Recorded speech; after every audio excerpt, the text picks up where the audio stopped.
எதுக்குன்னு பாத்தீங்கன்னா நேத்து சாயந்தரம் மாலை பொழுதுல மாநில ஒருங்கிணைப்பாளர் ஜலேந்திரன்ஜிக்கு ஒரு தகவல் கிடைக்குது.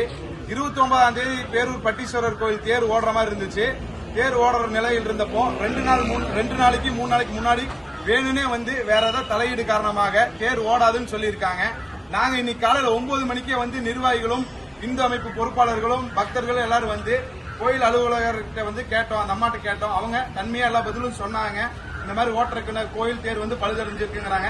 எங்களோட கேள்வி என்னன்னா, கோயில் தேர் பழுதடைஞ்சிருக்குங்கிறது தேர் அறிவிச்சு 29ஆம் தேதி ஞாயிற்றுக்கிழமை ஓடுதுன்னு சொல்லும் போது இந்த 3 நாளைக்கு முன்னாடியே தெரியுமா? இதெல்லாம் பத்திரிக்கை அடிக்கிறதுக்கு முன்னாடியும் இந்த எல்லாமே அறிவிக்கிறதுக்கு முன்னாடி தெரியாதா? இத்தனை நாள் இல்லாத இதெல்லாம் அறநிலைத்துறையும் இங்க இருக்கிற அதிகாரியும் 3 மாசத்துக்கு முன்னாடியே சொல்ல வேண்டிய பதில இப்ப இதை வேணுனே இந்துக்களிடையும் பக்தர்களிடையும் ஒரு அதிர்ச்சி அளிக்கும் விதமா இந்த தகவல் சொல்லியிருக்காங்க.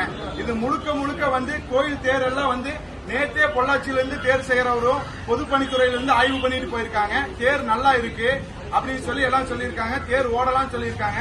ஆனாலும் தேர் பழுதடைஞ்சிருக்கு, தேர் ஓடக்கூடாதுன்னு சொல்லி வேணுனே பக்தர்களோட வழிபாட்டு உரிமையும் இந்துக்களோட வழிபாட்டு உரிமையும் மறுக்கிறாங்க.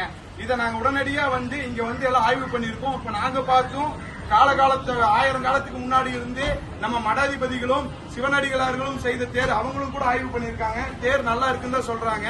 வேணுனே இந்த மாதிரி அறநிலைத்துறை இந்த மாதிரி அதிகாரிகள் இந்த மாதிரி செயல்களை ஈடுபடுறது இந்து அமைப்புகள் சார்பாக வெறும் கண்டனத்துக்குரிய செயலாகும். இதை உடனடியா நாங்க இதோட விடப்போறது கிடையாது. உடனடியா அனைத்து இந்து இயக்க கூட்டமைப்புகளும் எல்லாத்தையும் ஒன்றிணைச்சு இது தேர் ஞாயிற்றுக்கிழமை சொன்ன மாதிரி தேர் ஓடாட்டி அதுக்குண்டான இவங்க அதுக்கான விதிமுறைகளை எடுக்காட்டியும் ஓடாட்டியும் நாங்க உடனடியாக தமிழகம் முழுவதும் எல்லா பக்தர்களை திரட்டி இங்க பெரிய போராட்டத்தை அறிவிப்போம்னு சொல்லி இந்த வாயிலா நான் தெரிவிச்சுக்கிறேன்.